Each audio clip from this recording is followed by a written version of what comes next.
Hello and welcome to Real Talk with me, Anele. Today, we're looking at game changers and radical innovations that are shaping our future.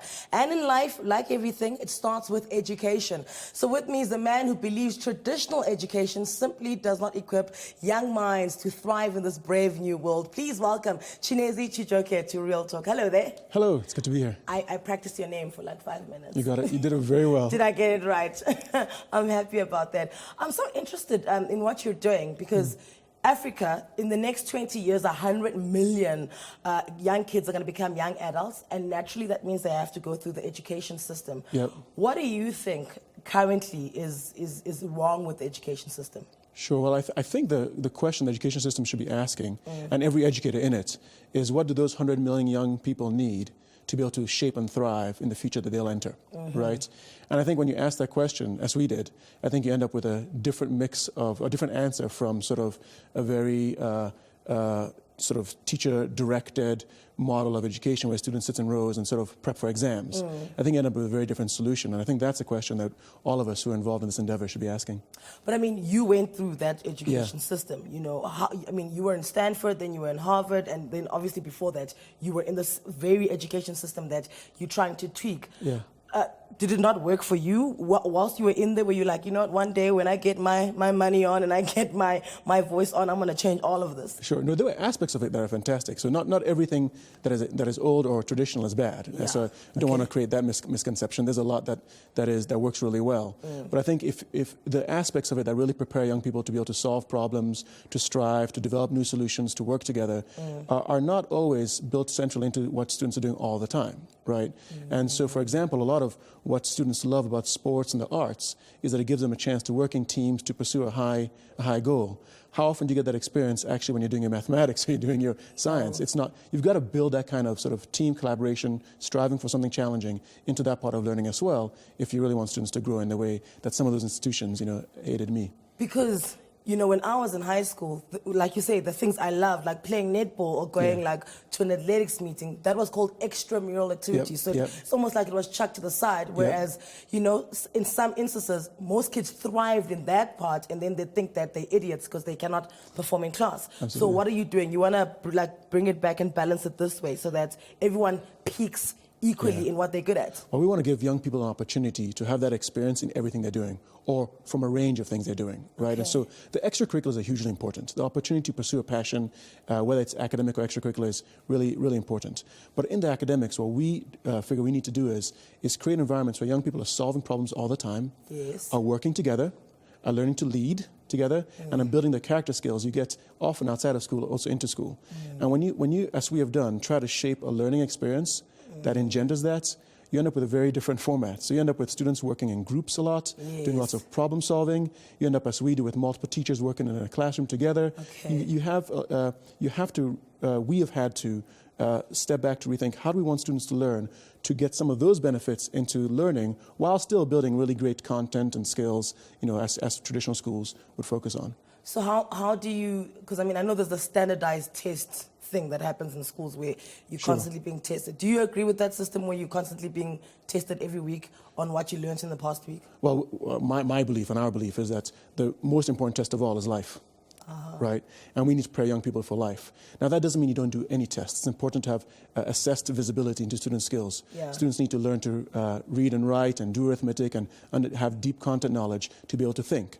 But the objective of school, of 12 to 15 years of education, should not be a 2-month exam on the grade 12. It isn't, right? And so what we try to do is think about what are the outcomes for life around thought leadership, collaborative leadership, and personal character that young people need to be able to thrive. And I think that's the test we ought to be focused on, you know? Do you know what I liked? You said something earlier about problem solving. Yes. Because, you know, you pass your matric, then you go to varsity and you get your degree. And I could do that if I just cram. You just cram. You cram the information, and then you spit it out on the paper. Then you go to varsity, you cram the information, then you spit it out. Then you get into the corporate world, and then you have to apply knowledge, which is problem solving, and then no one can come to the party. And we see this all the time being in the working space. So how are you then making sure that, you know, with your guys' beliefs, how are you making sure that you kind of bridge that gap? I mean, that's central to how our students learn. We, from really age 3, frankly. We have our students participating in something a format we call investigations. So that's a group of students from literally age 3, working through triple knot, double knot, grade R, who are working in teams to pursue answers to questions that they've come up with. So we had one group that got really excited about design, and they wanted to figure out how could they design clothes that were inspired by the school's sort of vegetation, the school's architecture, school's environments, to design clothes. They ended up evolving that into the production of a magazine that was pretty high quality. Ended up going to a media company to understand. 3-year-olds. This project was done by 5-year-olds. This was 5-year-olds, but this was 5-year-olds. Ended up interviewing a media editor to say, how do you organize your content and what pages do you? And when students are working together at that young age to really invest in the scholarship and the inquiry around a question that's interesting and relevant to them, you get amazing scholarship. And so that's what I mean by building problem solving and investigative and inquiry skills from age 3. We've got a secondary school team that's developing a drone because they want to compete in a drone project. So this drone is and they're thinking about the applications to food, to security, to insight, to data. And that's their project. And so getting students working on solving problems in that way all the time is what we've got to be doing, you know? I mean, but South Africa, most parents want their kids to be, lawyers, doctors, accountants, engineers, and those jobs that are safe and they give money. When you are telling a parent of a 7-year-old that no, we want him to concentrate because this one acts well, or this one sings well, or this one plays rugby well, how do you convince parents that trust us? If we hone this, we're going to get us a superstar? So these skills are relevant to all those professions, right? Whether you're a doctor, or a lawyer, or entrepreneur, or a politician, you need to be able to solve problems and work with other people. Fundamentally, if you're going to shape the world in whatever pursuit you have, you need these skills. And in addition, the other part is our message, and a message I often share with students is worry less about what you want to be and what you want to do, what you want to solve.